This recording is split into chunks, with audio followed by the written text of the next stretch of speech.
Hey, tell me what the date, the starting date is. Okay, so good morning. I'm not, yeah. And good morning to all of the women who are at the women's retreat. I miss you, and I hope you're having a great day. Well, next one. So, where should I start? You should have the handout that says scan, with a little sticker that says scan me. Yes, yes. So before we even start, let me just tell you about the little sticker. I wanted to include more graphs and things in my handout, and I thought, oh God, this is getting out of control. So I created a folder in my Google Drive. And I don't want to take too much time, but if you have an iPhone and you turn it on to camera and you scan this, you will get connected to the folder on my Google Drive. It's a QR code if you've ever used a QR code. If not, you have to download the app. And if not, if you're interested in more, here's my email at the top, so that you can be in touch with me if you have a question or if you'd like any additional information about the topic today or anything. And so you can find me. I'm really just up Huldrum Road anyway, so I'm not far. And I hope this has been a fabulous experience for me. And I've taken it back to KI and I've talked about it. And I really appreciate the invitation to come here and spend this time with you. I got dressed this morning and I said, well, what am I going to do when I don't go to church next week? So, I feel like that's how you spend Sunday. I'm into it, and I have, now I'm going to go out for brunch and it'll be a great day. Yeah. So I'm not going to say goodbye. I'm going to say lehitra'ot, which means I'll see you in the future. I'll see you next time. I don't believe that. I hope this is not an ending after today. So the topic for today is Judaism today. So let me start with I'm going to just do it. Judaism yesterday. When I was a kid, I was a little girl, and my father had the role in the family of rule giver or explainer.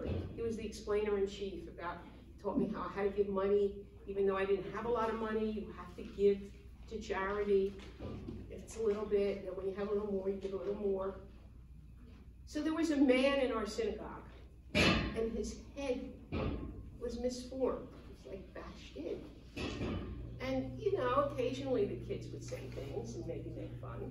And one day I said to my father, what's wrong with him? My father said, you must never make fun of him, because he was hit with a rifle in one of the camps, and he bashed in his head. He wasn't, his intelligence was off. And he said the people in the synagogue pay to help, so he can live. So he has a place to live and food, and he works in the synagogue. He puts things out. He helps to clear. So he has work. You must never make fun of him, and you must never let anybody else make fun of him. And furthermore, if you ever see anyone with numbers, you must not ask them about it, because they went through a horrible experience, and they may not want to talk about it. They probably don't want to talk about it. So you must not bring it up. So that was my father's, when I went away as a little kid, and I'm thinking, whoa, it's a lot to absorb, right? That was then. How old were you? I was maybe 9. Old enough. Old enough to tease them, and old enough to understand why I shouldn't. Just at that point. When I went to services, the melodies were so sad. The cantor singing would be like, crying. And when I was a little older than 9, I said, why can't we ever have happy melodies? And said, you know, I'm bored. It doesn't speak to me. Okay, that was then.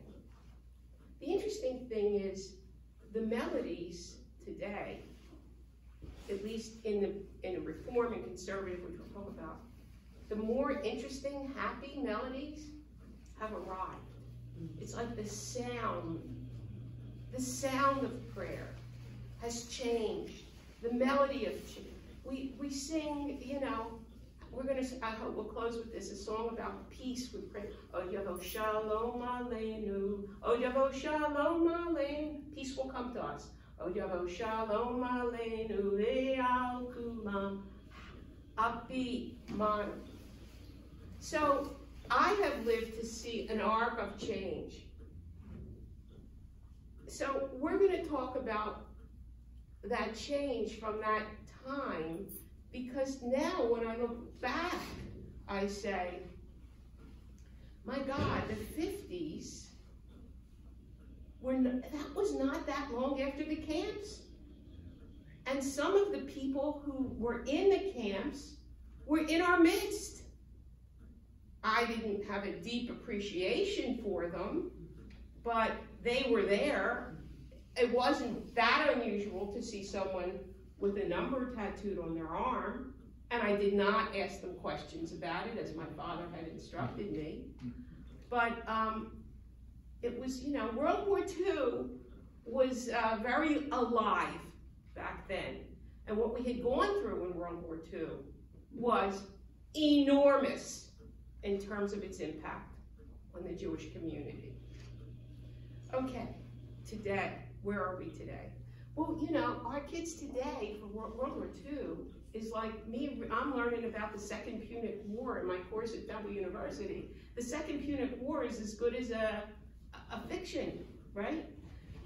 To them, our kids today, World War II is really a long time ago, you know?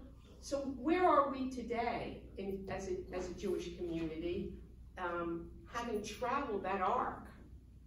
So where are we, and what are our challenges? So I thought I'd start with some research from the Pew, you know, the Pew organization. They do fabulous research. So if you can see my little chart at the top, what does it mean to be Jewish? And it's from 2013, so it's not terrifically, you know, some time has passed, but I think it's informative. It said the percentage of Jews in the United States saying blank is an essential part of what being Jewish means to them. And it's so interesting. Look at the one at the top, the one that got the highest ranking, remembering the Holocaust, which is interesting to me. That is what, even for our kids today, but for us today, it's still very much in our minds. But look at what came in second from the top. You see, 73% said remembering Holocaust. 69% said leading an ethical or moral life, which is also interesting. That came in second. That is a very, very important part. If you need that.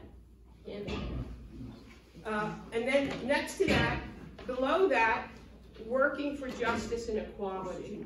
So social justice is really very, very important in the Jewish community. Notice, they didn't say going to the synagogue and praying. I don't even know if that's here. Well, okay, we'll keep going. Being intellectually curious, caring about Israel, having a good sense of humor, tithe, caring. For Presbyterians, that's 2%. Having a good sense. Well, you know, the funny thing is, Jews really take pride in all the Jewish comedians we've produced. Very important. 28% being part of the community. And look, 19% said observing Jewish law. Yeah. Okay? And to me, yeah, they're the folks I know, about 19%.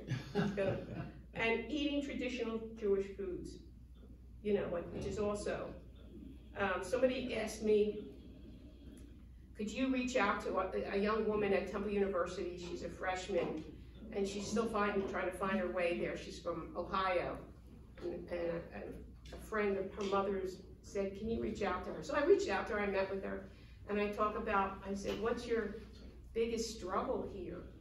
And she said, I miss my mother's food. So yeah, it's interesting. So I thought that this was a good schematic of what it means to be Jewish today. What is still, so the Holocaust is really still up there. So it's interesting, in my other hat, where I'm the board president of a charter school in Philadelphia. So the school is located, I think, in the Kensington Frankfurt line, mostly Latino, and they read Night by Elie Wiesel. The high school kids read Night. And then after they've read Night, you know, it's an account of being in the camps. It's a hard book to read. We bring in a Holocaust survivor.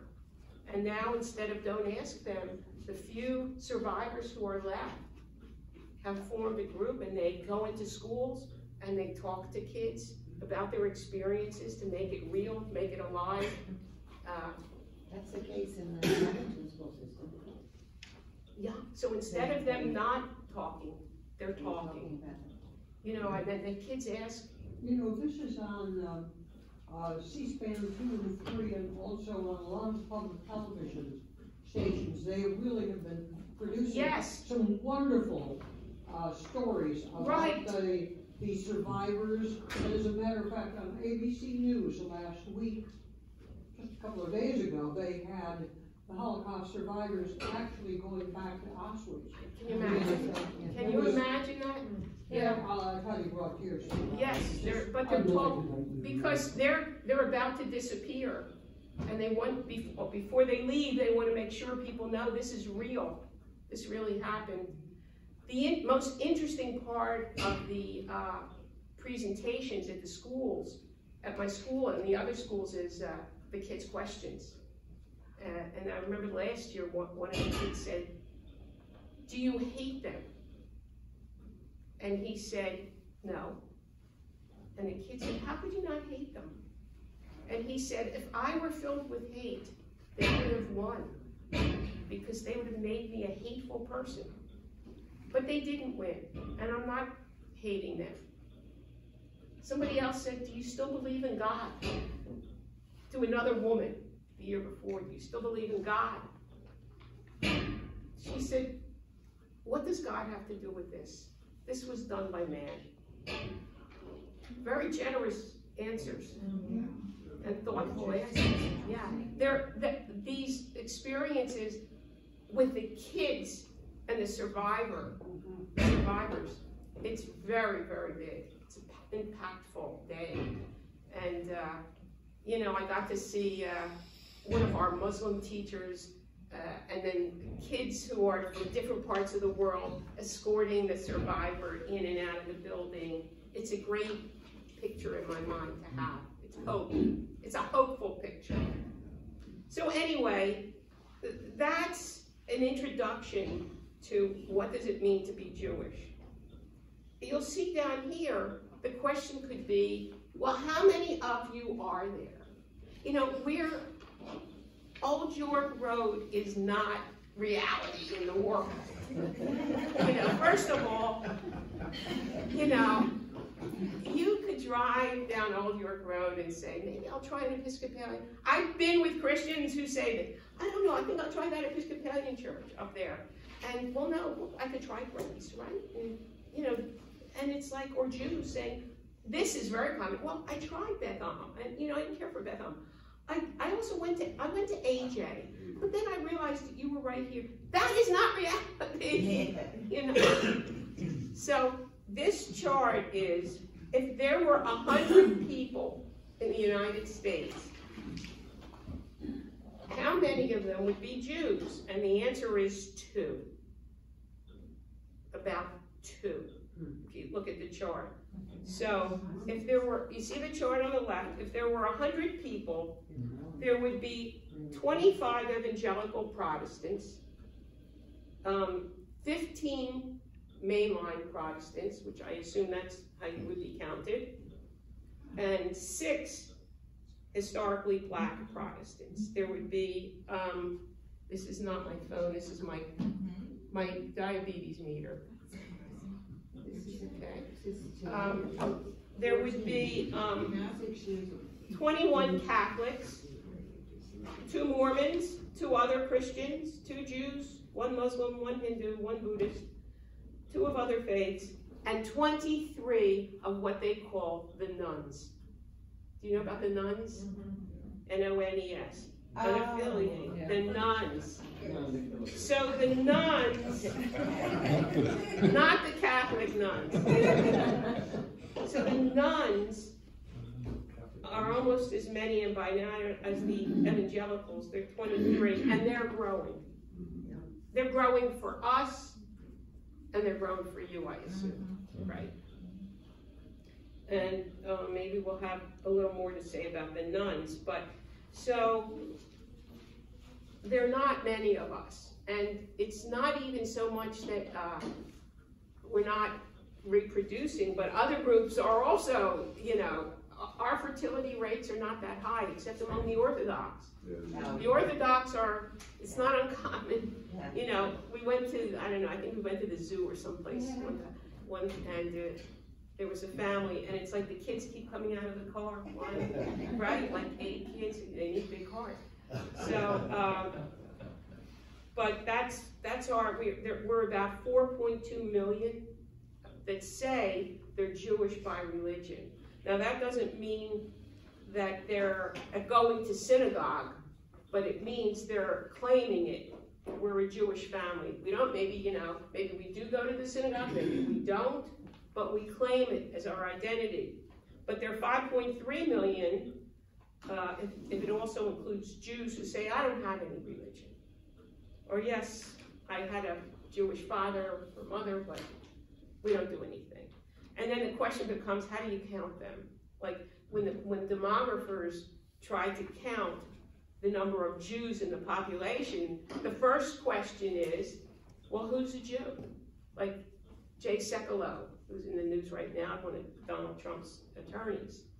So he is a Messianic Jew, I believe. I believe he's a Messianic. I shouldn't have on camera. So do you count him? How do you count him? He was born into a Jewish family. He no longer practices Judaism per se. Does he count? How does he count?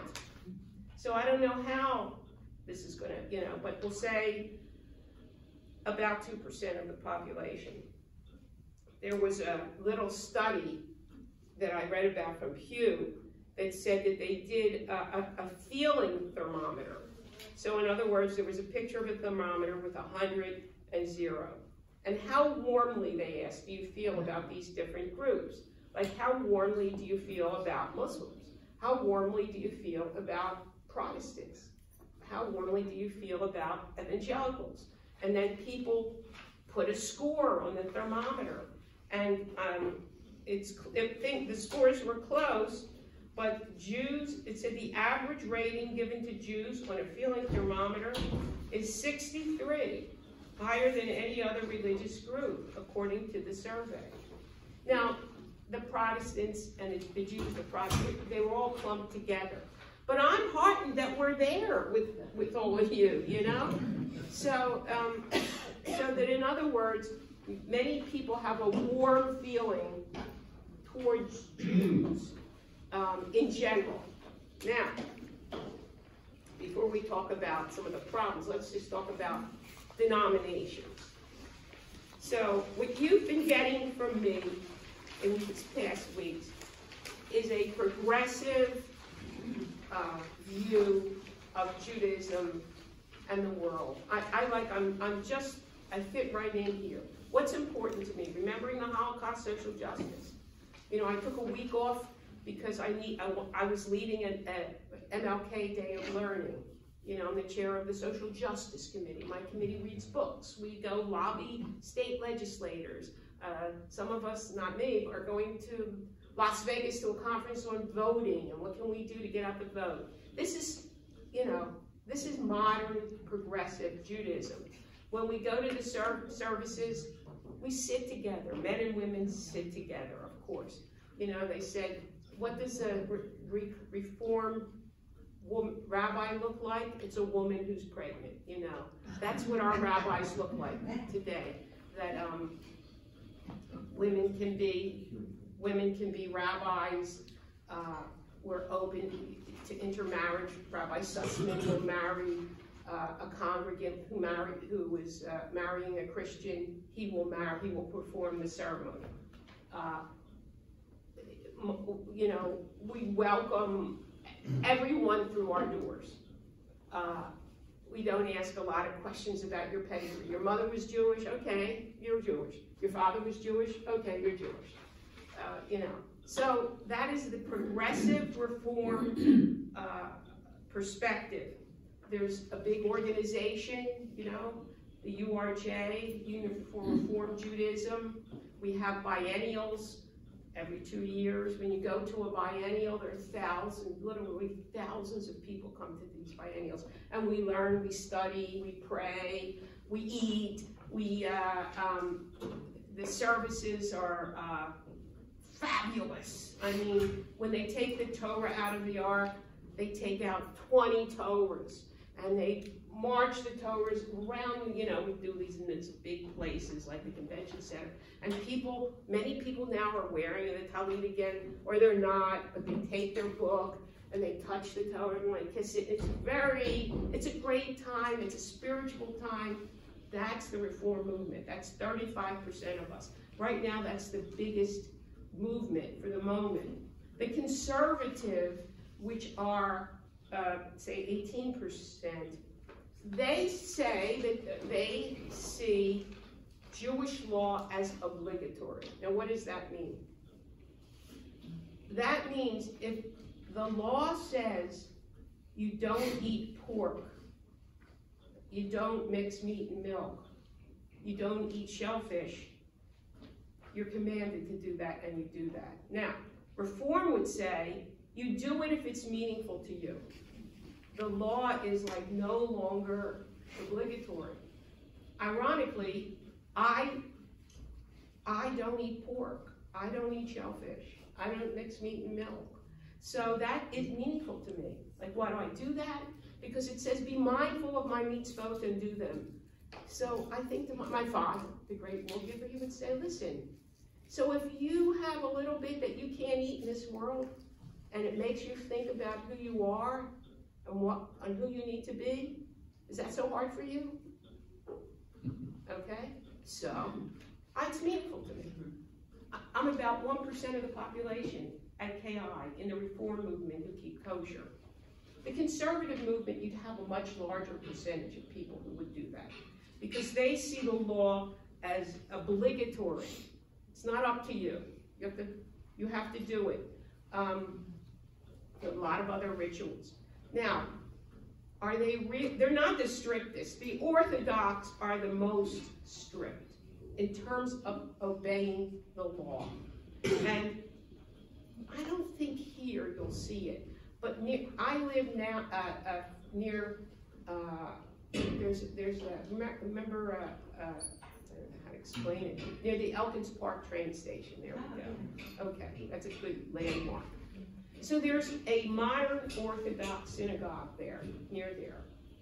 And on Saturday morning, I see them. They're not Hasids, they're modern. That means that the women are wearing regular clothes, but probably a long skirt.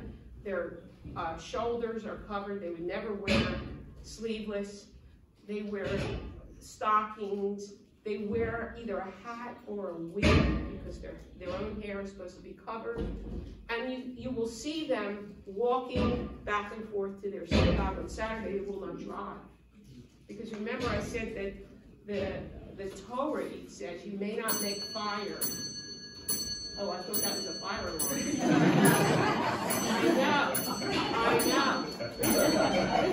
know. So Torah says no fire. And they see, turning on a car, not that I understand the mechanisms of the motor, is akin to making a fire. So they walk Now, when I was a kid growing up in that synagogue, when I was even beyond that, we walked. My family was very strict. We were conservative, and we walked to the synagogue on the Sabbath and on the big holidays. We walked. Only when we eventually moved and there was no place to go that you could walk to did we get in a car, and the first time I got on a car, it felt really funny. So Orthodox, when they go to synagogue, the men and women sit separately. Because, men are supposed to be focused on prayer, not the woman sitting close by. If you go to some Orthodox synagogues, I've gone to them in Europe. When I was very little, my first synagogue, the women sat upstairs in like a balcony section, and from downstairs, you really couldn't see them. And I remember looking over and thinking, that looks boring. I'm glad I'm up here and I can run around. But I don't know how I would feel today about it, but the men and women sit separately. They don't worship together. The men are very strict. So if there are 613 commandments, their goal is to adhere to all of them. There's none that you can say. They wouldn't say any of them, well, maybe we shouldn't do that. No. They attempt to do them all. I have a cousin. My first cousin is married to a man who's part of Chabad, and he's very strict. He's very strict. I mean, he was one time in synagogue, and his father was dying. It was a Saturday. They said, you must go to the hospital. It was Langenal. He was out there. And he said, okay. And his wife, my cousin, said, get in the car. And he said, no, I won't walk. And he did. And he did. And he has made that commitment that this is the life he's going to lead. And we go there on the holiday, like on the Jewish New Year, Rosh Hashanah, and we have a meal with him, and he's a lot of fun. He's a lot of fun. And they're very joyous. And they say, he said, you might say, what about kids in the synagogue? He says, yeah, of course we want kids in the synagogue. Well, what if they're running around? Well, that's great. They're in the synagogue. That's a good thing. That's his attitude. Everything is good. On Jewish New Year, you're supposed to empty your pockets of crumbs, whatever, and you're supposed to put crumbs into a running body of water to wash away your sins for the year. And we go with him to there's a little brook. He lives out on the main line, and we go and we walk with him, and he says that one year we're out there. If you can imagine what we must look like, he looks kind of, in a dark suit, and we're like, and the woman whose property it is comes out and says, may I help you? And I said to him, Michael, we can't keep doing this. And he said, sure we can. She said, and he told her what we were doing. That's great. So, that's Orthodox. That's Orthodox. And, you will see some Orthodox who wear black hats. And some, and you may see long coats. They're I put here, Hasidic Jews, heirs of the spiritual revivalist movement begun in the 18th century in Eastern Europe. They still dress the way they did back then, drawing on the Jewish mystical tradition, emphasize direct communion with the divine through ecstatic prayer and joy in worship.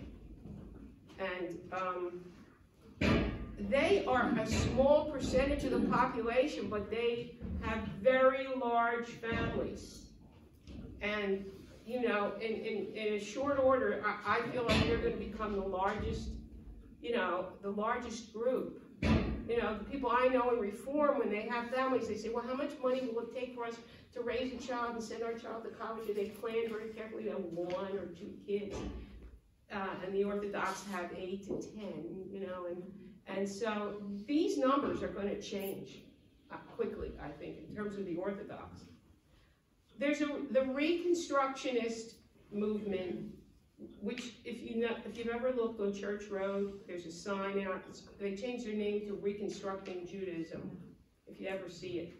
So I'm just going to mention them. They're small in number, but their college is right here.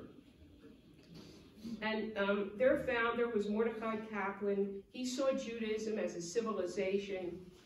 And so there are varying opinions in terms of the extent to which Jewish law are obligatory. I've met some who are kind of observant, some less so. They're very involved also in social justice movements. They're progressive. I'm sorry, I'm not a great expert on it, but I included it because they're very close by to us. Though I went to a bar mitzvah actually in Los Angeles that was done by someone from this movement. So they are, you know, they go around the country, they get work all around the country. I actually have a very close friend who's a Reconstructionist rabbi, but she practices pretty much like conservative. She's very strict. So, I mean, so in a way, in some ways, people fall into one of these movements by their belief system. But in other ways, when you talk to people and you say, oh, how come you joined such and such? Or why did you join such and such? It's because of the way they feel welcomed, I think, into the community. You know, I really think, that that's really what a lot of it is about. I went to services yesterday morning. I went to Trader Joe's and I met a man who I had just studied with, and we were talking. And he said, I went to, I won't mention the names. I went to a lot of different synagogues, and I just never felt like I fit in. He said, I'm a single heterosexual man. He said, and most people my age, he said, are in couples. I'm a single. There were many single women who somehow, but he said, I'm a single man. I don't know any other single men. We have to try to find them as single men to hang out with and some single women to connect with, right? We have a job to do for him. But he said, KI, I just feel like I fit right in. You guys just took me in and I feel comfortable there. And it wasn't like he was having a theological discussion with me on how he thinks about God or how he feels about the 613 mitzvot. That's not what he's telling me. He's telling me, I like you guys. I like being with you. I like, studying with you. So I think that also has a lot to do with where people slot themselves. Now, clearly, he wasn't going to go to an Orthodox. Orthodox, you really have to make kind of a commitment. But, so that's how he ended up with us. And so I know there have been some discussions about the different denominations, but from progressive, so let me see, this is your left. Progressive would be Reform is probably the most liberal, then conservative. The two of them are kind of moving together. Reconstructionist would be right here, and then Orthodox would be further to the right, and then some of the Hasidic Jews, you might even say, are further to the right. One of the things I didn't put in your packet, but that you could find if you use the QR code, is there was a question of, in the 2016 election, what are we like in terms of politics? And so the Pew did a piece of research. What two items were most important to you in deciding who you voted for in Congress? Okay, and they did a survey and they looked at the Jewish vote. The most important item in the Jewish vote in 2016 was healthcare. Not much different from probably many of you. Number two, gun violence. Gun violence, and I assume our kids, our younger people. 3, Social Security and Medicare. 4, the economy. 5, immigration. 6, the environment. You might think, I thought Israel was going to be among the top. Israel ranked 12th. That's Pew. It's interesting. Yeah. It is interesting. It surprised me. I have a very conservative, I don't know, I consider that to be devout, Jewish Yes. couple that are good friends. And I remember talking politics, and Sonny said to me, well, we don't live in Israel. Well, we don't live in Israel. Yeah. And I thought, and I mean, I've gone there on a Friday night and. Everything, the candles, and Yes, everything. yes. Yes. I have a question. I'm trying to figure out what Christian group Donald Trump's in, and I could put that aside. Where would Netanyahu be on this, if you know it all, or have any guess? I don't know. I mean, Netanyahu's biggest concern is to stay as Prime Minister of Israel. And that's number one. Number two is to stay out of jail. I apologize again. I know she's going to post me, but all right. Jewish voters. Here's how we lean. Party identification. So they found 58% of Jewish voters are lean Democrat, 15% Republican, and 27% independent. 27. Now, in the U.S. population, 37% Democrat, 33% Republican, 30% independent. So you can see how we're split. So you can look at this. I find this stuff really interesting. Why the Democrats? Why are they so Democratic? I think Those issues. if you look at the issues that are important to Jews, you know, when they say, well, here's what's important to me: healthcare, gun violence, Social Security, immigration. And I think that so they lean to the party that focuses on those issues. I had dinner last night with some friends who were, let's say, financially very comfortable, and I thought, don't talk politics. Maybe they're different from me. But I mean, these are my two KI friends, and no, they're not different. Their concerns are right here, and it's like that's why I see these. I share these charts because I think that they're really valid. That leading ethical, moral lives, working for justice and equality. I really think that there's a lot there. That's my best guess. Every answer I give is my best guess. Okay, so they're the denominations. So I would say that the way it was when I was a kid, the sad nusach is what we call it, the sad music, the focus on the Holocaust, that had changed. The new music, camps, programs, trips to Israel, but the whole feeling, the ethos had changed. But then I have to say, I feel like something has happened, and I feel like it's like a shock. And for me, I knew anti-Semitism. There was more anti-Semitism than I'd ever known. I knew that right-wingers were getting stronger, but I think Charlottesville, for me, hit me like it shocked me, like a boom. Jews will not replace us. When I saw them marching with the tiki torches and saying, Jews will not replace us. When I heard the comment, good people on both sides, I'm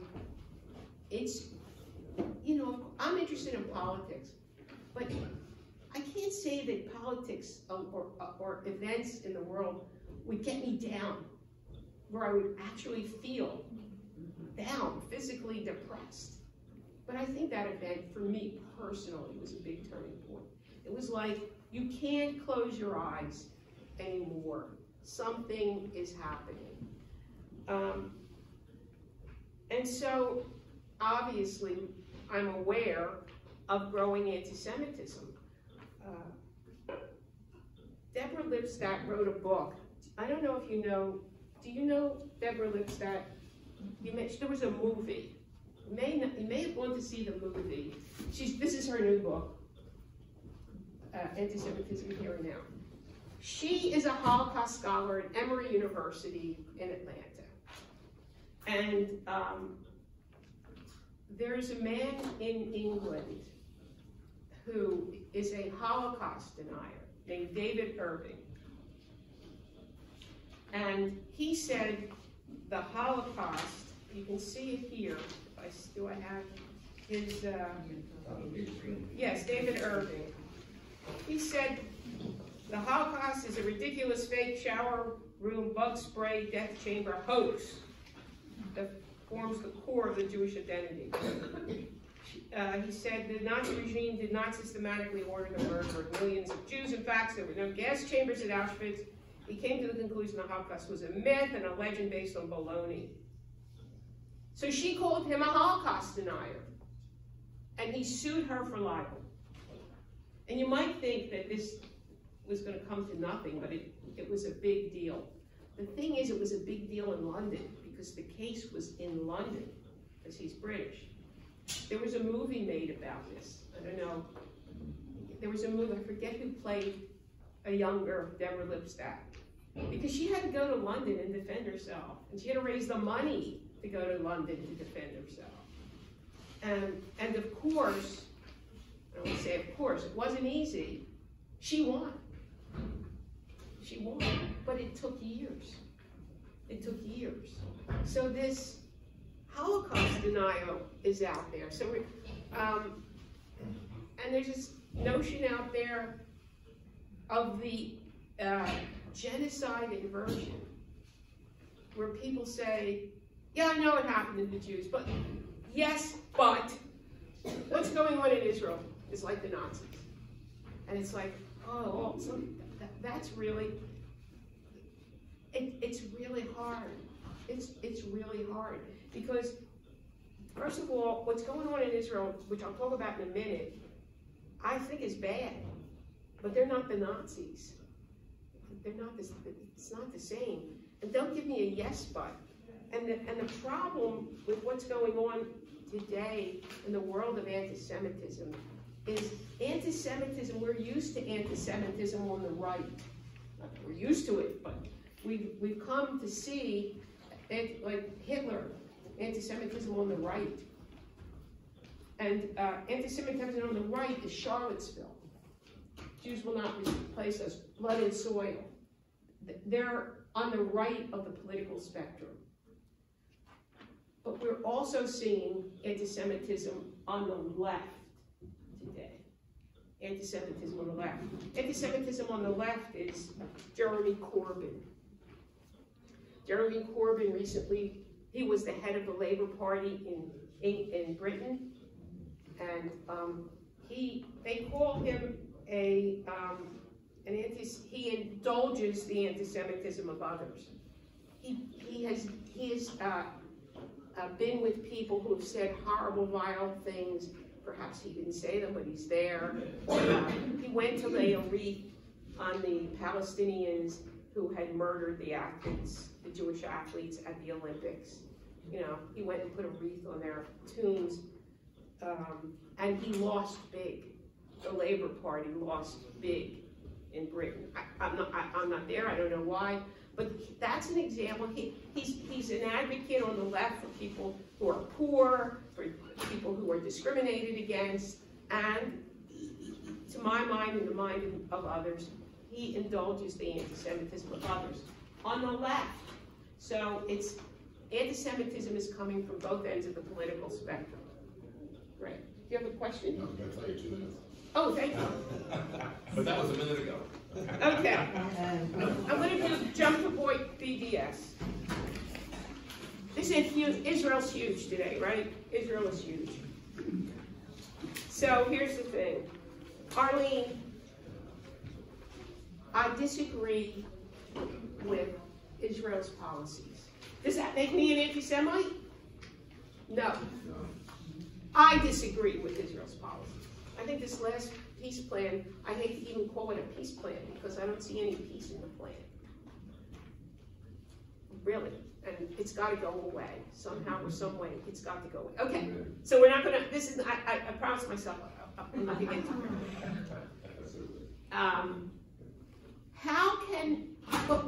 How do you know whether someone is, you're right, 2 minutes, one more. How do you know someone is anti-Semitic just because they're criticizing Israel? So there's a 3D test. Demonization, double standard, delegitimization. In other words, yeah, you can criticize Israel, but when people say, it's the only country in the world that blah, blah, blah, blah, blah. No, it's not. There are other countries that do it. I think in the way he treats the Palestinians is horrible. It's horrible. I have trouble with it. But there are other countries that treat their other populations badly. I think we have to criticize all of them. That would be demonization. Demonizing it is the worst country in the world. Double standards that Israel seemed to, if you look at the number of human rights violations passed at the United Nations for Israel, it goes on and on and on and on and on and on. It's always being sanctioned by the UN.